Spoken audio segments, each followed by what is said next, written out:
يا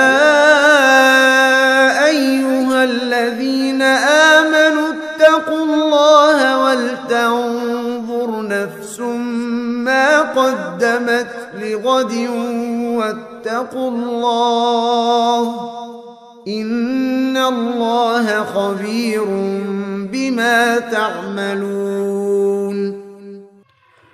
Beberapa dosa yang dianggap remeh manusia, bahkan tidak disadari bahwa itu sebuah dosa,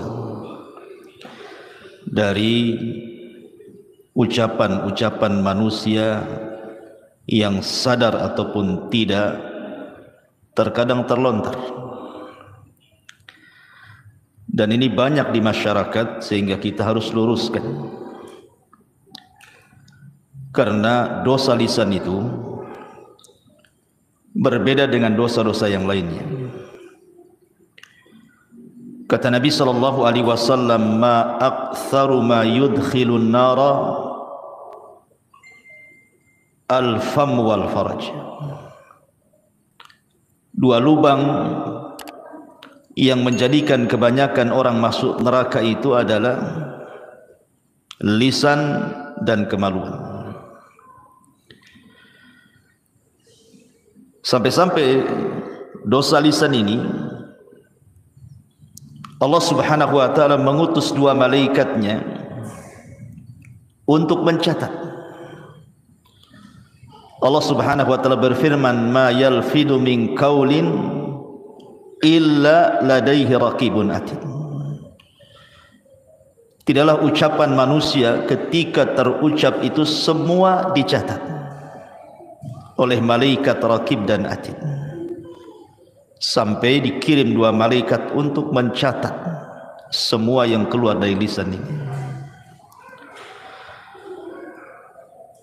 Bahkan terkadang manusia dimasukkan ke neraka itu bukan karena banyak bicara.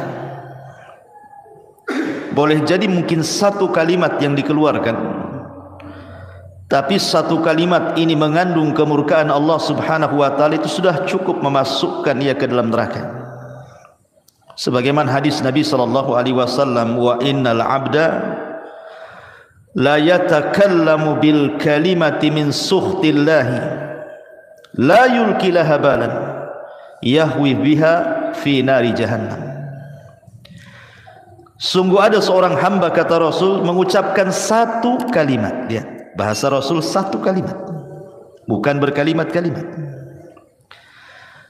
Tapi dalam satu kalimat ini terkandung kemurkaan Allah. Hebatnya dia ucapkan tanpa sadar, bukan dengan kesadaran dia ucapkan, tanpa sadar pula dia ucapkan. Maka dampaknya cukup melemparkan orang ini ke dalam jahanam. Wajar kalau Nabi sallallahu alaihi wasallam mengatakan kepada Muad, "Thaqilatka ummuka ya Muad, wa hal yakubbun nas fi nari ala wujuhihim aw ala manakhirihim illa hasaidu alsinatihim." Celaka dirimu hai Muad, kebanyakan manusia terjerumus ke dalam neraka di atas wajah dan hidung mereka itu kecuali karena dosa-dosa lisan. Maka malam ini kita akan membahas tentang dosa lisan. Kalimat-kalimat yang biasa diucapkan manusia padahal di dalamnya ada kemurkaan Allah subhanahu wa ta'ala. Apa saja kalimat-kalimat itu?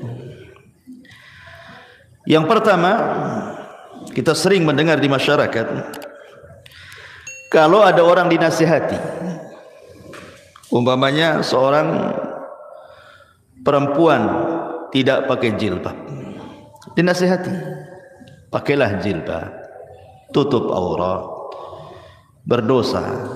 Apa katanya? Yang penting hatinya. Sering ngomong gitu kan? Yang penting kan hatinya, Ustadz, katanya. Gitu ya. Ma'asyiral muslimin yang dimuliakan Allah subhanahu wa ta'ala, ini tersebar kalimat seperti ini, yang penting hatinya. Dikiranya Allah subhanahu wa ta'ala itu ya hanya menghisab hati orang saja. Allah itu bukan menghisab itu lantaran kesalahan hati saja, kesalahan lisan, kesalahan badan, semua dihisab. Makanya dalam hadis yang masyhur Nabi SAW mengatakan, innallaha la yanzuru ila ajsamikum wala ila suwarikum walakin yanzuru ila qulubikum wa a'malikum. Allah memang tidak memandang bentuk tubuh kalian ataupun tidak memandang wajah-wajah kalian, tapi yang Allah pandang dua. Pertama hati, dan yang kedua amalan. Amalan ini mencakup badan dan lisan. Maka hati-hati kalau ngomong yang penting hatinya itu, karena yang dihisab itu bukan hanya sekedar hati, saya ulangi, tetapi juga anggota badan dan juga lisan. Tadi hadis yang saya sebutkan, wa innal abda la yatakallamu bil kalimati min sukhtillahi la yulki laha balan yahwi sahibuha fi nari jahannam wa fi riwayatin tahwi bihi sab'ina kharifan finnar. Seorang hamba mengucapkan satu kalimat. Kalimat pakai apa? Pakai hati, pakai lisan. Kalimat itu dia ucapkan tanpa sadar. Rupanya kalimat itu mengandung kemurkaan Allah Azza wa Jal, cukup memasukkan dia ke dalam jahannam. Dalam riwayat dilemparkan ke dalam neraka jahannam sedalam 70 tahun. Maka hati-hati ngomong seperti itu. Yang penting hatinya. Orang yang ngomong yang penting hatinya pun belum tentu hatinya baik kan. Kalimat yang penting hatinya, emang hati anda yang ngomong begitu bersih? Kalau hati anda bersih, pasti akan melaksanakan perintah dan menjauhi larangan. Kalau bersih hatinya. Ketika anda mengatakan yang penting hati, menunjukkan hati anda ini kotor sebenarnya, tidak tunduk kepada syariat. Maka hindari kalimat-kalimat seperti ini. Ini kalimat pertama. Kemudian yang kedua, kalau ada orang dinasihati, umpamanya ini ya terbalik nih, wanita ini sudah berjilbab, panjang pula jilbabnya, pakai cadar, nikob, kaos kaki, kaos tangan gitu ya. Tetapi mungkin masih belum bisa meninggalkan perbuatan buruknya seperti ghibah, namimah, masih ada lah gitu. Muncullah kalimat apa? Daripada engkau melakukan ghibah, lepas saja jilbabmu. Buat apa pakai jilbab kalau lidahnya masih menggibah orang? Aneh kamu ini, kadang-kadang lidahmu lebih panjang daripada jilbabmu. Copot sajalah katanya. Masa orang suruh nyopot jilbab gara-gara ghibah? Anda harus paham, wa ma tuqaddimu min khairin ya'lamhu Allah. Kebaikan apapun yang anda sodorkan kepada Allah, Allah pasti akan membalasnya, sekecil apapun. Sebagaimana sekecil apapun dosa yang anda lakukan pun Allah akan mencatatnya. Jadi nggak ada hubungan kait antara jilbab dengan ghibah. Jilbab itu berpahala, ghibah itu berdosa. Tinggal ditimbang aja lah pahala dan dosanya. Sekarang kalau seandainya disuruh copot jilbab, copotlah jilbab dia. Kemudian bergibah, apa 2 kali lipat tuh, kuadrat tuh dosanya. Udah nggak pakai jilbab, gibah lagi. Gimana sebenarnya? Masih mendingan pakai jilbab gibah daripada tak pakai jilbab. Dia gibah kan, dua-duanya dia kena. Sudah tidak nutup aurat, kena dia dosa. Gibah kena lagi. Jadi kalimat-kalimat seperti ini tidak pantas. Cukup dinasihati gibahnya saja, jangan pula suruh lepas jilbabnya. Buat apa pakai jilbab, kelakuannya kayak setan gitu. Ma'asyiral muslimin yang dimuliakan Allah Azza wa Jalla, ini tidak boleh. Atau umpamanya orang-orang yang terkejut, orang-orang yang terkejut. Saya sering mendengar kata-kata itu, astaga. Astaga pula diucapkan dia. Ada lagi ditambah, astaga naga. Ada naganya pula situ. Atau ucapan yang lain apa ya? Jangkrik. Jangkrik pula keluar. Ada orang-orang yang terkejut itu, aneh-aneh dia diucapkan. Harusnya Atau mungkin terkadang ya orang ini salah mengucapkan niatnya baik. Ketika terkejut itu harusnya dia mengucapkan subhanallah, dia katakan masya Allah. Harusnya mengatakan masya Allah, dia ucapkan pula subhanallah. Maksudnya apa? Kalimat subhanallah ikhwan itu artinya maha suci Allah.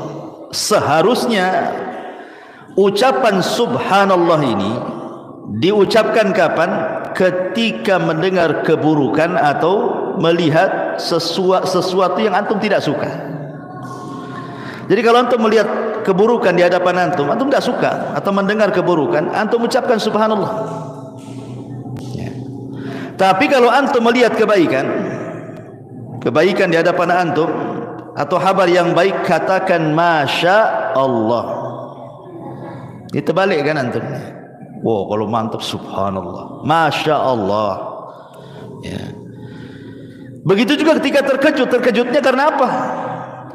Kalau terkejutnya karena sebuah keburukan, lupa, ya, tertinggal sesuatu di rumah, itu kan keburukan namanya.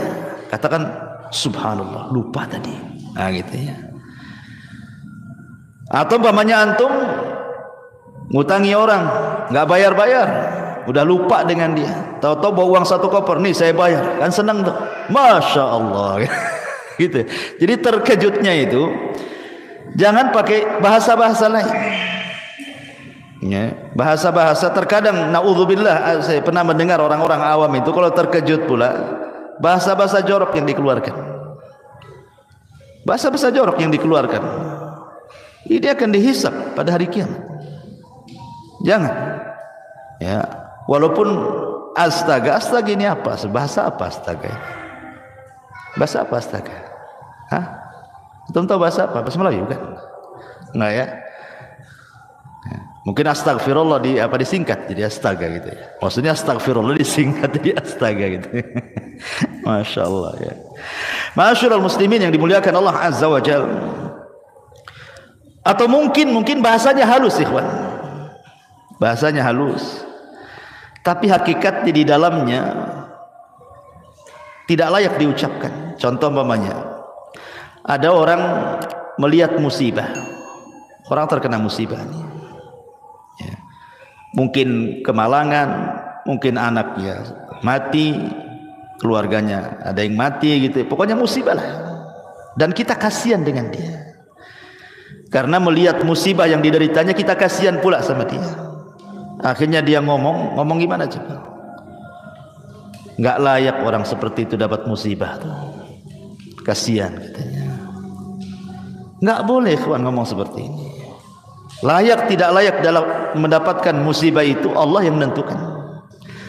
Antum kira apa semua musibah itu jelek? Tidak. Terkadang musibah itu untuk mengangkat derajat. Karena Nabi SAW yang mengatakan dalam hadis, ma yusibul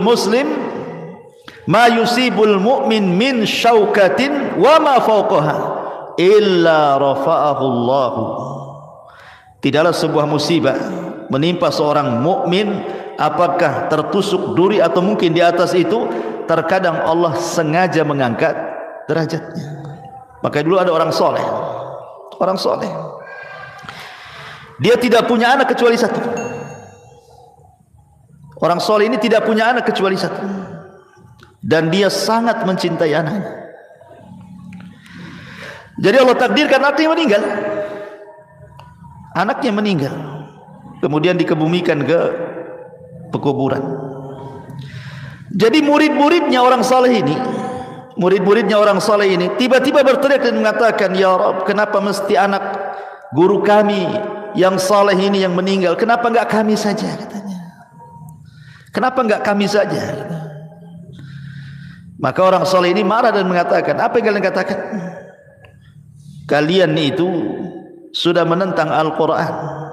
Kemudian dia membacakan ayat di dalam surah Al-Baqarah, wa ma min musibatin innalillahi, itu gimana ayatnya? Alladzina idza asabahum musibatun qalu innalillahi wa inna ilaihi raji'un. Harusnya kalian mengucapkan innalillahi wa inna ilaihi rajiun, bukan mengucapkan seperti itu. Kenapa enggak aku saja? Kenapa mesti dia kan? Kalimat seperti ini, ikhwan, ada kalimat halus seolah-olah orang ini menuduh Allah Subhanahu wa taala apa? Zalim. Menuduh secara tidak langsung, mengatakan Allah zalim sama orang itu. Allah tidak zalim. Ketika Allah Subhanahu wa taala menimpakan musibahnya kepada seseorang, imma Allah sedang mengangkat derajatnya, atau imma Allah sedang menyadarkannya. Allah tegur dia supaya dia jangan terus bermaksiat. Ditegur supaya sadar. Antum bilang kasihan? Orang sedang diangkat derajatnya, antum bilang kasihan pula. Maka kalimat seperti itu tidak boleh. Atau mungkin sebaliknya. Mungkin menurut mata kita orang itu tidak layaklah sukses, atau mungkin fisiknya cacat, tapi Allah Subhanahu wa taala bentang rizkinya, kaya dia, ya, usahanya masih bentang tikar aja, pokoknya berhasil. Tiba-tiba kita nyeletuk, masa orang kayak gitu kok bisa kaya? Coba, masa orang kayak gitu? Nggak boleh. Karena Allah Subhanahu wa taala qasama akhlaqakum kama qasama arzaqakum. Allah itu sudah membagi akhlak kalian sebagaimana Allah membagi rizki-rizki kalian. Enggak boleh kita mengucapkan kalimat seperti itu. Karena langsung ataupun tidak, sadar ataupun tidak, Anda sudah menganggap Allah jahil. Mungkin Allah jahil, Allah bodoh, ya, suka-suka dia ngasih gitu. Enggak, Allah ketika memberikan rizki tahu sesuai dengan kemaslahatan hamba itu. Kan Allah yang ciptakan kita. Kalau Allah memberikan rizki itu, Allah paham dengan ilmunya. Kenapa kita kemudian mengatakan seperti itu? Tidak boleh. Karena kalimat seperti ini ada rahasia-rahasia yang tidak bagus, ya, seolah-olah Allah Subhanahu wa taala jahil, tidak paham. Terkadang ikhwan, ada orang-orang itu sengaja Allah Subhanahu wa taala berikan kekayaan. Lau afqartuhu, kata Rasul dalam hadis qudsi, kalau seandainya aku fakirkan dia, la afsadat fi dini, boleh jadi dia rusak agamanya. Atau ada di antara hamba itu, laman yasluhu illa al faqr, lau agnaituhu la afsadat fi dini. Atau ada orang-orang yang sengaja Allah fakirkan, gak kaya-kaya, usaha macam mana pun gak kaya-kaya dia.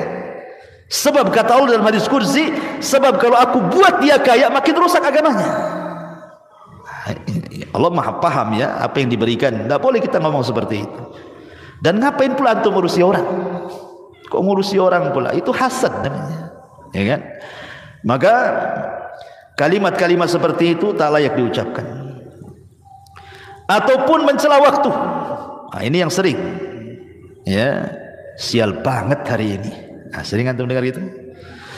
Sial banget hari ini. Ataupun mengatakan, umpamanya antum diajak pesepak bola nih, hari Rabu pula, ya, kemudian mengatakan, kalau Rabu pasti antum kalah tuh. Jadi kekalahan dinasabkan ke hari Rabu, ya, atau hari Senin gitu ya. Atau orang-orang Jawa gitu ya, ada sebagian mereka yang masih meyakini bulan Suro itu bulan petaka. Kalau datang bulan Suro, aduh ini bulan penuh petaka ini katanya. Bulan Suro dibilang petaka gitu ya. Nggak boleh. Atau lebih parah lagi nih, zaman edan katanya. Kamu yang edan bukan zaman. Ya. Kalimat-kalimat seperti ini nggak boleh. Kenapa demikian? Imam Syafi'i rahimahullahu taala mengatakan, naibuz zaman wal aibu fina wama lizaina, atau wama lizamanina aibun siwana. Kata Imam Syafi'i, naibuz zamana wal aibu fina wama lizamanina aibun siwana. Kata Imam Syafi'i rahimahullahu taala, kita mencela zaman, waktu, sedangkan yang tercela adalah kita. Tidak ada aib bagi zaman selain aib yang datang dari kita. Tidak boleh kita mengatakan zaman edan. Zaman itu enggak edan sejak zaman dulu, sejak terbit matahari dulu sampai terbenam, sampai hari ini begitu-begitu saja. Hari berlalu datang minggu pergi datang bulan entah kemana datang tahun. Semua sama dari dulu sejak Adam sampai sekarang, ya gini-gini saja waktu. Cuman ada yang makin ke sini maksud mendekatkan kiamat, maka makin dipercepat waktu itu. Hanya itu saja. Tapi kalau kita celah zaman dengan mengatakan seperti itu, ini sial banget ini hari ini. Ini tidak boleh, karena langsung ataupun tidak Anda sedang mencela yang menciptakan zaman, yang membolak-balikan zaman. Kata Rasul, la tasubbu dahra fa inna ma ana dahrun. Jangan kalian cela waktu. Aku yang membolak-balikan waktu, kata Allah. Jadi mencela waktu itu sama dengan mencela yang membolak-balikannya siapa? Allah. Allah antum celah.